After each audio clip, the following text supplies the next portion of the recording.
நம்ம தனுஷ் அண்ட் நாகார்ஜுனா அக்கினேனி இவரோட காம்போல வெளியில வர போற குபேரா அப்படிங்கிற படத்தோட ஒரு கிளிம்சஸ் விட்டுட்டாங்க. ஸோ அந்த கிளிம்சஸை ஃபர்ஸ்ட் பார்த்துட்டு பிறகு நம்ம நிறைய டிஸ்கஸ் பண்ணுவோம். எங்க பாருங்க இது வரைக்கும் வெஸ்டர்னே அதான் வருது. தமிழ் ஆமா அப்படியே 16 மணி நேரம் 21 மில்லியன், சரி 2.1 மில்லியன் தப்பா சொல்லிட்டேனே. ஓகே, ஸ்ரீ வெங்கடேஸ்வரா சினிமாஸ் அவேவோ கிரியேஷன்ஸ் பிரைவேட் லிமிடெட்.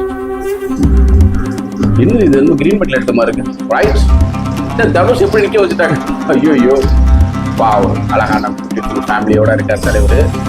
யாருப்பா அது ஃப்ளைட்ல இறக்கி மாசம் நடந்து வந்துட்டு இருக்காங்க. ரஷ்மிகா மந்தனா நகத்தை வச்சு ஐயோ அம்மா இவ்வளோ போறோம் டிஎஸ்பி. ஐயோ தனுஷை ஓட விட்டாங்களே.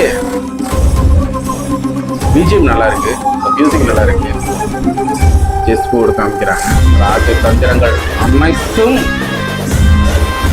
யாரு குபேரா, எல்லா லாங்குவேஜ் வந்து வருதுடா, சூப்பர். தனுஷ் என்னதான் வந்து வேஷ்டி சட்டையெல்லாம் போட்டாலும் அந்த ரொம்ப கஷ்டப்படுற ஒரு ஃபேமிலி, அந்த ஒரு ஃபேஸ் கட்டோட தான் இந்த தனுஷோட ஃபேஸை காட்டுறாங்க. குபேரா படத்தோட கிளிம்சஸ் பார்த்துட்டு இல்லையா? ஸோ எப்படி இருக்கு பார்த்தீங்கன்னா, நான் ரொம்ப ஒரு எதிர்பார்க்குறேன் அந்த படத்தை. ஏன்னா தனுஷோட படங்களே பார்த்தீங்கன்னா எல்லா படமும் வந்து எதுவுமே வந்து சாதாரண ஒரு படம் இல்லை. அவர் சூஸ் பண்ணுற கதையெல்லாம் பயங்கரமாக இருக்கும். ஸோ தெலுங்கு இண்டஸ்ட்ரியில் டைரக்ட் தெலுங்கு படம் வந்து நினைக்கிறேன் தமிழில் டப்புடு வருது. இல்லை தமிழ் டைரக்ட் தெலுங்குல டப் பண்ணதில்லை, எல்லா லாங்குவேஜும் இந்த படம் வெளியில் வரப்போகுது. காரணம் என்னன்னு கேட்டிங்கன்னா, டிஎஸ்பி அங்கே அந்த பக்கம் இருக்கிறாரு, தெலுங்கு இண்டஸ்ட்ரியோட மியூசிக் டைரக்டர். நாகார்ஜுனா அக்கினேனி அவர் கண்டிப்பாக தெலுங்கு டைரக்டர் மேலே ஒரு நல்ல ஒரு முகம் உள்ள ஒரு பர்சன். ஸோ அவங்களும் மேபி அந்த மாதிரி யோசிக்கும் போது தெலுங்கு படம் வந்து தமிழில் டப்புன்னு தான் நினைக்கிறேன்.